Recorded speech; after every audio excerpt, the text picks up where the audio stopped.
Hello, my name is Lee, and welcome to the Health 2.0 conference here in Las Vegas. Would you kindly introduce yourself and tell us about who you are and what you do? Sure. Hi. My first time at the Health 2.0 conference. My name is Mary Long, and I am an engineer and data scientist turned integrative medicine practitioner. Yeah, tell us a little bit more. Sure. What does that mean? What does that mean? So I'm an integrative medicine practitioner. I'm still in grad school, so I haven't graduated yet, but I am 2.5 classes away from being a double doctor. So when I finish, 2 more classes, y'all, I'm almost done. I will be a licensed integrative medicine doctor. So I'll have an IMD, stands for integrative medicine doctor, and a PhD in integrative medicine. And so what is integrative medicine is like basically functional natural medicine. So I can tell you more about that if you'd like, but sure, a little bit, yeah. Sure. So holistic health, basically. I work in the domains of things like Reiki energy work, yoga, providing functional, nutritive, and detoxification protocols. So things like balanced diet, cleaning your colon, cleaning your liver, cleaning your guts. I work with registered nutritionists and things like this, creating functional lifestyle medicine. And I combine that with big data and analytics to produce larger scale changes. So, yeah. Wonderful. So tell us, how does it feel to receive an award on such a prestigious accomplishment? It's incredible.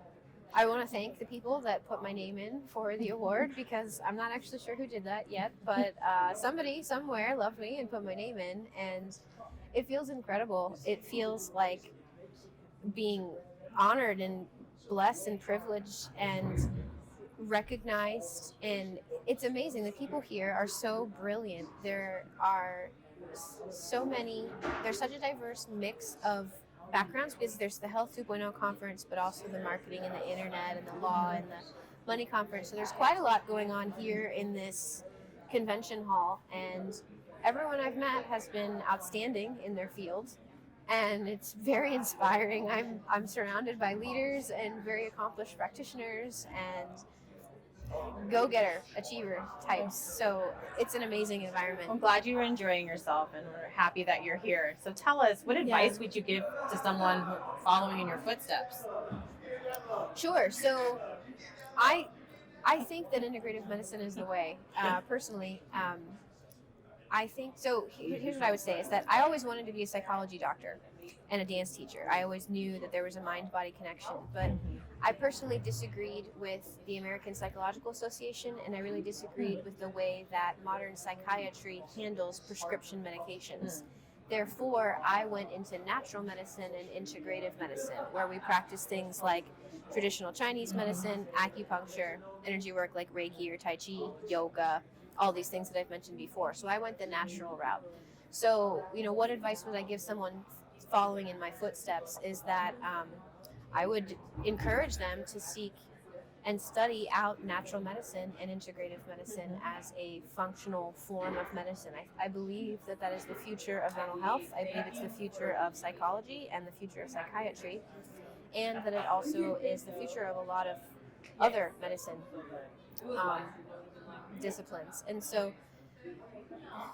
if they were going to follow in my footsteps, why would I switch from engineering into integrative medicine? I think that they go hand in hand. I don't think that it's one path over the other. I think that having an engineering background is one of the most valuable aspects of my medical practice because I'm able to look at data, I'm able to look at numbers, I'm able to make analytical, logical decisions and use data-driven approaches to integrative medicine, and blend them both. I would say that it's, so there's just a lot of distractions going on. There are I think that engineering actually lent me a really valuable insight into the realm of how to make decisions holistically as a practitioner and how to create flow charts and logical decision-making processes for how to treat a patient. So someone following in my footsteps, I would say that dare to dream and to go the integrative medicine approach. Don't get caught up in all of the psychiatric. So think outside the box. Yeah, don't I hate to call it innovation because traditional Chinese medicine and acupuncture, these things are not new. They've been around for thousands of years. We're really going back to how things were before Big Pharma happened. So, to me, it seems like a no-brainer. Other people might come from other philosophies, but I can't imagine a different path than this. So well, it's definitely paying off. And how do you think the industry is transforming lives on a global scale? So, that's an interesting question. So on a global scale, so again, this is where data-driven decisions become extremely important. As we are dealing with, for example, crises of the pandemic, in COVID, as we are dealing with mental health on a global scale, we look to integrative and functional medicine to create larger scale approaches. Some ways that the field of integrative medicine is impacting on a global scale the healthcare landscape include in psychiatry, in psychology, and all of the treatment of mental health, as well as physical health and physiological health. In mental health and psychiatry, for example, some of the ways that it's impacting are just through these natural healing techniques like EFT. It's called emotional freedom technique. It's tapping. It's like we're tapping on the meridian or the acupuncture points, like you would study, the points in natural medicine, and you just learn to work with these parts of the body and to release the stress that is located in these channels. You go through a tapping sequence and you activate these meridians.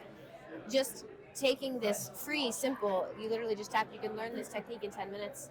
These videos are available on YouTube. There are coaches and practitioners who give advice that you can find this information readily and available, and then you can educate the masses. So we're able to create shifts in emotional logic and how people feel, create positive outcomes in the field of mental health by teaching these sort of integrative medicine techniques. So that's one way. It's just that it's accessible.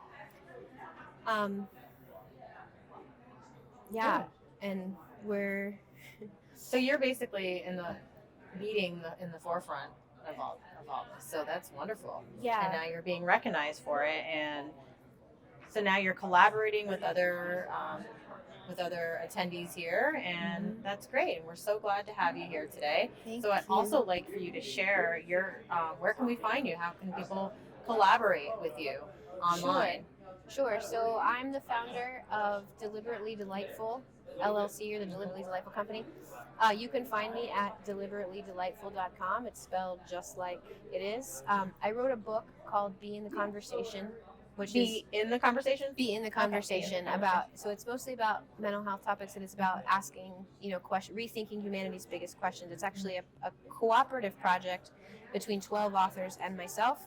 But if you go to deliberatelydelightful.com/be in the conversation, you can buy my book. You can get all the information, whether you buy it from my site or on Amazon. But all the information's there.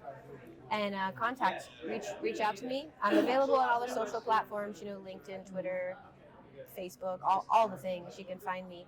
But go to my website, deliberatelydelightful.com/contact, and you'll have a list of all of my social handles and emails and all the things. Wonderful. Thank you so much for taking the time to sit and speak with me. Appreciate you as well. I hope you enjoy the rest of the conference and enjoy Vegas. Thank you. Thank you. Wonderful.